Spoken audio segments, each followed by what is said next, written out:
నమస్తే, జర్నలిస్ట్ మీ కేఎంఆర్. ఆంధ్రప్రదేశ్లో ప్రస్తుతం ఆర్టీసీలో దాదాపుగా వేల మంది పదోన్నతుల కోసం ఎదురు చూస్తున్నారు. పదోన్నతులు దక్కే అవకాశం ప్రస్తుతం ఈ ప్రభుత్వంలో అవకాశం కనిపించడం లేదనేది మరి ఆర్టీసీల ఉద్యోగులు ఆరోపిస్తున్నారు. కండక్టర్ దగ్గర నుండి ఎగ్జిక్యూటివ్ డైరెక్టర్ వరకు కొన్ని సంవత్సరాలుగా వీళ్ళంతా కూడా పదోన్నతుల కోసం చూస్తున్నారు. మరి ప్రస్తుతం ఆర్టీసీలో రాష్ట్ర వ్యాప్తంగా అన్ని జిల్లాల్లో కానీ అన్ని డిపోల్లో కానీ ఇన్ఛార్జీల పాలనే కొనసాగుతుంది. ఈడీలు కానీ డిపో మేనేజర్స్ కానీ అదేవిధంగా అన్ని జిల్లాల్లో వివిధ కేడర్లో ఉన్న ఉద్యోగస్తులందరూ కూడా పదోన్నతులు లేక కొన్ని సంవత్సరాలుగా వెయిట్ చేస్తున్నారు. అదేవిధంగా రిటైర్డ్ అయిన ఐపీఎస్ అధికారులు ఏపీఎస్ఆర్టీసీకి మరి కీలక బాధ్యతల్లో ఉన్నారు. ఈ ఆర్టీసీ గత వైఎస్ఆర్సీపీ ప్రభుత్వం కార్పొరేషన్ని ప్రభుత్వంలో తీసుకొచ్చింది. వైసీపీ ప్రభుత్వం ఇప్పుడు కూటమి ప్రభుత్వం వచ్చిన తర్వాత ఈ ఆర్టీసీలో ఉన్న ఉద్యోగస్తులకి పదోన్నతుల విషయంలో మీమాంసతో వ్యవహరిస్తుందని కూడా ఉద్యోగస్తులే ఆరోపిస్తున్నారు. మరి రవాణా శాఖ మంత్రి కూడా ఉద్యోగస్తులకి ప్రమోషన్ కల్పించాలని జీవో ఇచ్చే విధంగా అడుగులు వేయాలని ప్రయత్నిస్తున్నప్పుడు కూడా ప్రభుత్వం నుండి సీఎంఓ నుండి ఆశించిన స్థాయిలో అనుకూలత రావడం లేదని కూడా మనకున్న సమాచారం. మరి దీంతో ఆర్టీసీలో ఉద్యోగస్తులకి ప్రమోషన్స్ ఉన్నాయా లేవా, వస్తాయా రావా, మరి ప్రమోషన్స్ వస్తే ఇంక్రిమెంట్లు పెరుగుతాయి కదా, రిటైర్మెంట్ దగ్గరికి వస్తే వాళ్ళకి కావాల్సిన ఇంక్రిమెంట్లు ఇంకా పెరిగితే ఇంకా అదనంగా వాళ్ళకి అవసరాలు తీరుతాయి కదా. ఈ పదోన్నతులు లేకపోవడం వల్ల ప్రస్తుతం ఉన్న బేసిక్లోనే ఈ ఉద్యోగస్తులు కొనసాగడం వల్ల ఆ బేసిక్తోనే వీళ్ళకి ఇంక్రిమెంట్లు అక్కడ వరకు ఆగిపోయాయని కూడా కొంత ఆవేదన ఆర్టీసీ ఉద్యోగస్తుల్లో ఉంది. మరి ప్రభుత్వం జీవో ఇస్తుందా లేదో తెలియదు, జీవో కోసం ఎదురు చూస్తున్నారు. మరి ఉద్యోగస్తులు అయితే ప్రభుత్వం మీద ఆశలు పెట్టుకున్నారు. కానీ ఆర్టీసీ ఉద్యోగస్తుల ఆశలు గల్లంత అయ్యే అవకాశం కనిపిస్తుంది. ప్రభుత్వం అయితే ఇప్పుడైతే జీవో ఇచ్చే అవకాశం లేదనేది మనకున్న సమాచారం.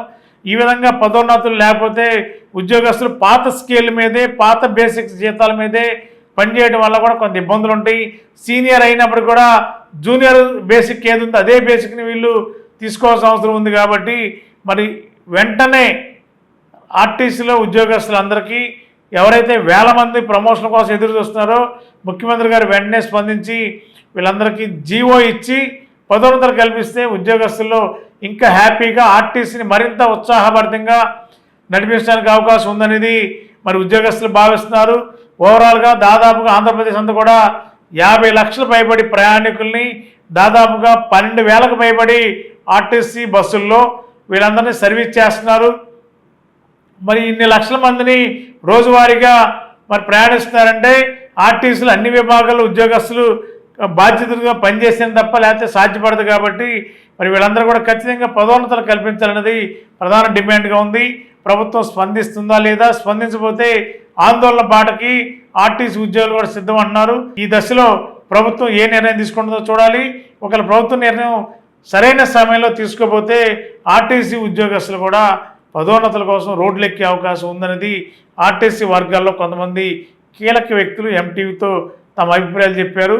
మరి కొంతకాలం వెయిట్ చేస్తారు, లేదంటే రోడ్డు ఎక్కే అవకాశం లేకపోలేదని కూడా ఉద్యోగస్తులు పేర్కొంటున్నారు. Ashram cancer care, Ashram hospitals Eluru సంయుక్త పశ్చిమ గోదావరి జిల్లాలోని అత్యుత్తమ క్యాన్సర్ వైద్యం మన ఆశ్రమ్ క్యాన్సర్ కేర్ లో సెంట్రల్ ఆంధ్రాలో తొలిసారిగా 6 డాఫ్ టెక్నాలజీ ద్వారా రేడియోథెరపీ ట్రీట్మెంట్స్ అందిస్తున్న మన Ashram cancer care breast cancer, గర్భాశయ ముఖద్వార క్యాన్సర్, జీర్ణాశయ క్యాన్సర్, బ్రెయిన్ క్యాన్సర్, నోటి క్యాన్సర్, గొంతు క్యాన్సర్, ఊపిరితిత్తుల క్యాన్సర్, బోన్ క్యాన్సర్, అండాశయ క్యాన్సర్, మూత్రకోశ క్యాన్సర్, ప్రొస్టేట్ క్యాన్సర్, చర్మ క్యాన్సర్, ఇలా క్యాన్సర్ వ్యాధి ఏదైనా చికిత్స ఆశ్రమ్ క్యాన్సర్ కేర్ లోనే. బ్రాక్కిథెరపీ, కీమోథెరపీ, రేడియోథెరపీ, సర్జికల్ ఆంకాలజీ సేవలు 24 గంటలు అందుబాటులో. డాక్టర్ ఎన్టీఆర్ వైద్య సేవ, ఎంప్లాయీస్ హెల్త్ స్కీమ్, ప్రముఖ ఇన్సూరెన్స్ కంపెనీల గుర్తింపు పొందిన హాస్పిటల్ మన Ashram cancer care hospital. Ashram cancer care, NH5, Malkapuram, Eluru, Andhra Pradesh. Phone numbers 08812 288 299 94910 44836.